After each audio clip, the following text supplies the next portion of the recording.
Hebrews chapter 9.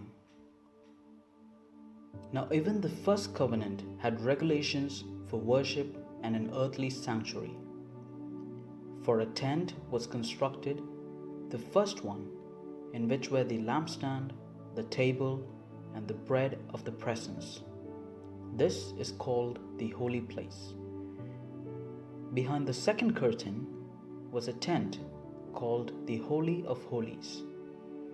In it stood the golden altar of incense and the ark of the covenant, overlaid on all sides with gold, in which there was a golden urn holding the manna, and Aaron's rod that budded, and the tablets of the covenant.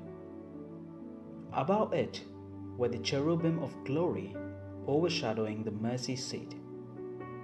Of these things we cannot speak now in detail. Such preparations having been made, the priests go continually into the first tent to carry out their ritual duties.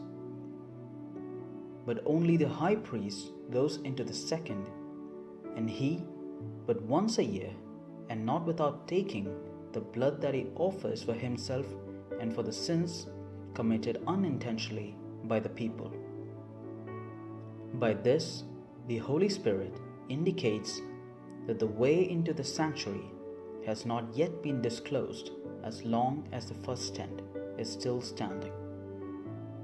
This is a symbol of the present time, during which gifts and sacrifices are offered that cannot perfect the conscience of the worshipper, but deal only with food and drink and various baptisms. Regulations for the body imposed until the time comes to set things right. But when Christ came as a high priest of the good things that have come, then through the greater and perfect tent, not made with hands, that is, not of this creation, he entered once for all into the holy place, not with the blood of goats and calves, but with his own blood, thus obtaining eternal redemption. For if the blood of goats and bulls, with the sprinkling of the ashes of a heifer, sanctifies those who have been defiled, so that their flesh is purified, how much more will the blood of Christ, who through the eternal Spirit offered himself without blemish to God, purify our conscience from dead works to worship the living God? For this reason, he is the mediator of a new covenant, so that those who are called may receive the promised eternal inheritance. Because a death has occurred that redeems them from the transgressions under the first covenant. Where a will is involved, the death of the one who made it must be established. For a will takes effect only at death, since it is not in force as long as the one who made it is alive.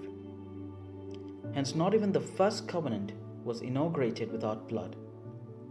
For when every commandment had been told to all the people by Moses in accordance with the law, he took the blood of calves and goats, with water and scarlet wool and hyssop, and sprinkled both the scroll itself and all the people, saying, "This is the blood of the covenant that God has ordained for you." And in the same way he sprinkled with the blood both the tent and all the vessels used in worship. Indeed, under the law, almost everything is purified with blood, and without the shedding of blood, there is no forgiveness of sins. Thus it was necessary for the sketches of the heavenly things to be purified with these rites.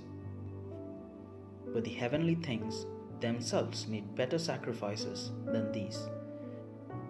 For Christ did not enter a sanctuary made by human hands, a mere copy of the true one, but he entered into heaven itself, now to appear in the presence of God on our behalf.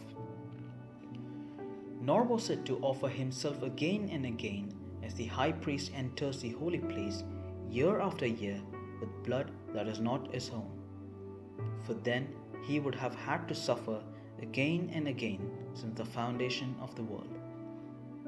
But as it is, he has appeared once for all at the end of the age to remove sin by the sacrifice of himself. And just as it is appointed for mortals to die once, and after the judgment, so Christ, having been offered once to bear the sins of many, will appear a second time, not to deal with sin, but to save those who are eagerly waiting for him.